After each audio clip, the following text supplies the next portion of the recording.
Maikli. Dapat yung mahaba. Eh di mag-ano ko ng isang million. Yung mahaba. Yung mahaba na, no? Ha? Ito. Gusto mo to? This.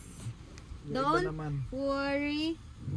Hagos Douglas. Don't worry, Hagless Douglas. Douglas. Douglas. Higa ikaw dito, higa. Ikaw higa. Yan. Once upon a time, doon sa bundok ng Tralala. Tralala, merong dog. Ang pangalan niya ay Douglas.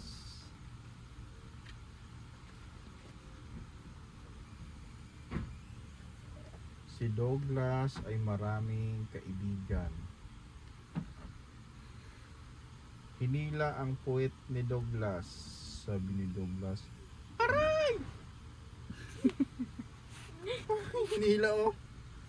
Aray! Ha? True story ito.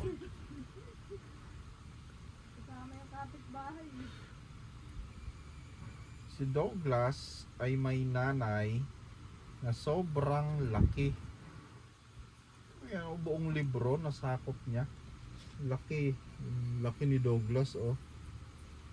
Laki ng nanay niya. Douglas and his dad, ay dad pala, were playing. What's behind your back? Asked Douglas. Not that hand, the other one. Dad smiled. Something for you, baby.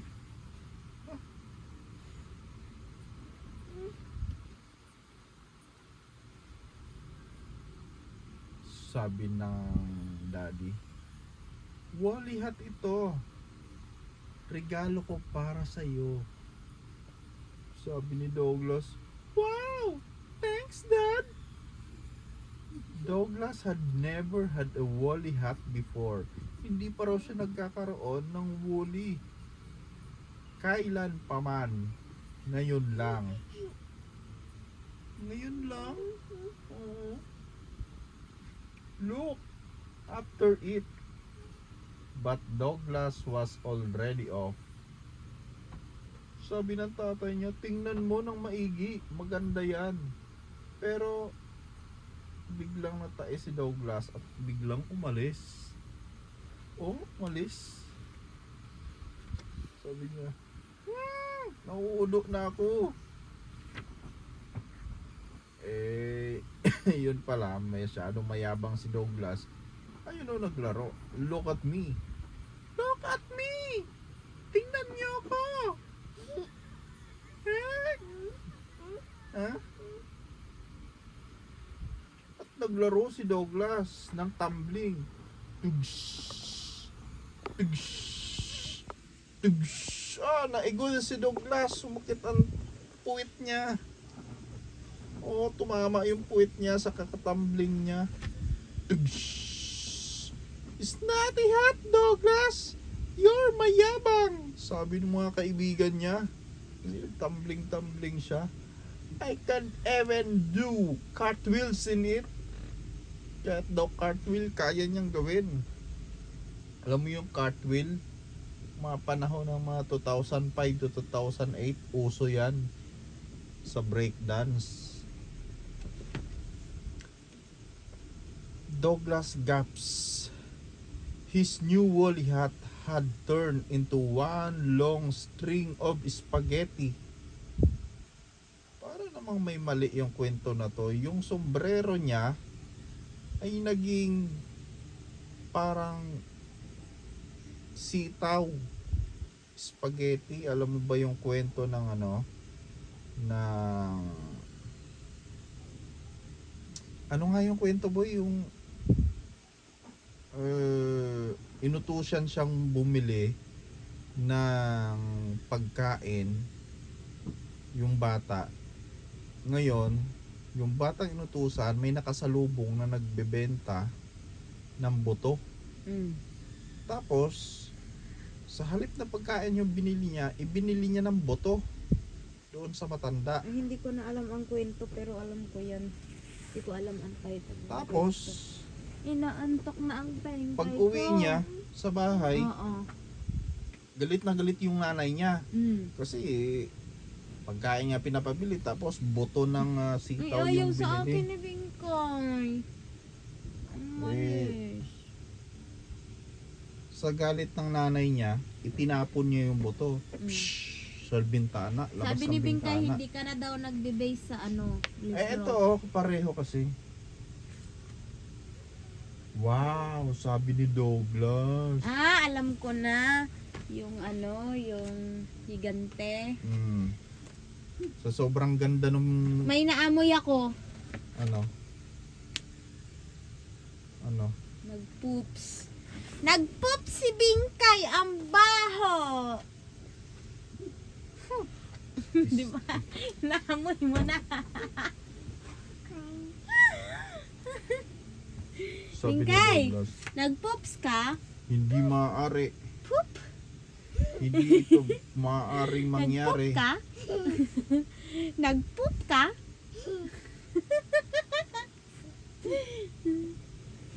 Nagpoop.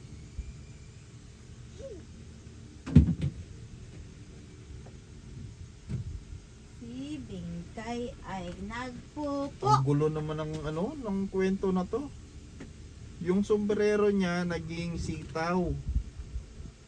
Tapos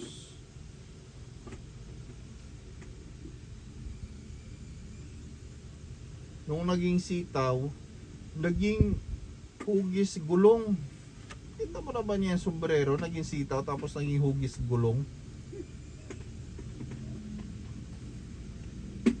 They want it a ball and squish it back into shape.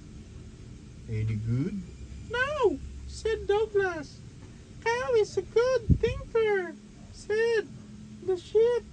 She'll know what to do.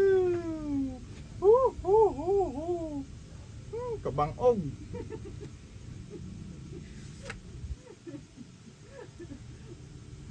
Cow thought she had a very good idea. Pretty? No, said Douglas. Don't worry, Douglas. A swoopy bird. I can use this for my nest. Aba, Anong nangyari? Ba't sira na to? nahulog daw, sabi ni ate. Ate, wala nang heater. Wala na, kasi nahulog na eh. Tapon mo na dyan sa basurahan.